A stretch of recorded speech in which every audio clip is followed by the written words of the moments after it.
IPL ഏറ്റവും പ്രകൃതി സ്നേഹിയായിട്ടുള്ള team ഏതായിരിക്കും?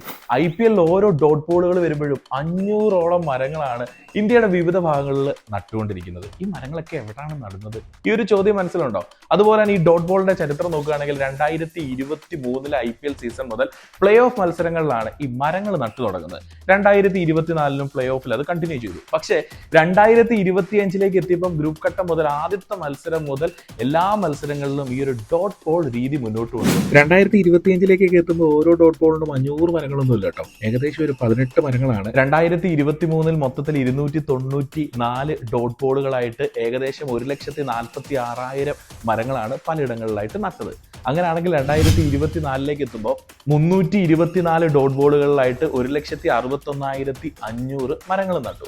സോ 2025 എത്തുമ്പോൾ ടീമുകൾ ഡോട്ട് ബോളുകൾ ഇടുന്നതനുസരിച്ച് നമ്മുടെ നാട്ടിൽ മരങ്ങൾ വർദ്ധിച്ചുകൊണ്ടേയിരിക്കുകയാണ്. പക്ഷെ ഇത് എവിടേക്കാണ് നടന്നതെന്നുള്ള റിപ്പോർട്ടുകൾ നോക്കുന്ന സമയത്ത് കേരള, കർണാടക, ഗുജറാത്ത്, ആസാം തുടങ്ങിയ സ്ഥലങ്ങളാണ് BCCയുടെയും ടാറ്റ ഗ്രൂപ്പിന്റെയും നേതൃത്വത്തിൽ ഈ മരങ്ങൾ നട്ടുകൊണ്ടിരിക്കുന്നതെന്നാണ് റിപ്പോർട്ടുകൾ പറയുന്നത്. എന്തായാലും പല ടീമുകളും ഈ ഒരു പ്രകൃതി സ്നേഹത്തിന് വേണ്ടിയിട്ട് നന്നായിട്ട് കോൺട്രിബ്യൂട്ട് ചെയ്യുന്നുണ്ട്. CSK KKR മത്സരത്തിലൂടെ നടാൻ പോകുന്നത് ആയിരക്കണക്കിന് മരങ്ങളാണ്. നിലവിൽ ഏറ്റവും കൂടുതൽ ഡോട്ട് ബോളുകൾ പ്രകൃതി സ്നേഹിയായിട്ടുള്ള ടീം ചെന്നൈയാണ്. ഏപ്രിൽ 12 കണക്ക് പ്രകാരം 245 ഡോട്ട് ബോളുകളാണ് 6 മത്സരങ്ങളിൽ നിന്ന് ചെന്നൈ നേടിയത്. രണ്ടാം സ്ഥാനത്ത് KKR ആണ് 234 ഡോട്ട് ബോളുകൾ. മൂന്നാമത് 5 കളികളിൽ നിന്ന് 205 dot ബോളുകളുമായിട്ട് Rajasthan Royals.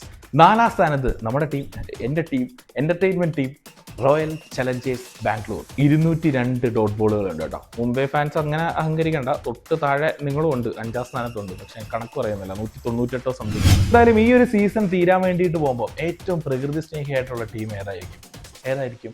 Comment box പറയട്ടെ അല്ലേ?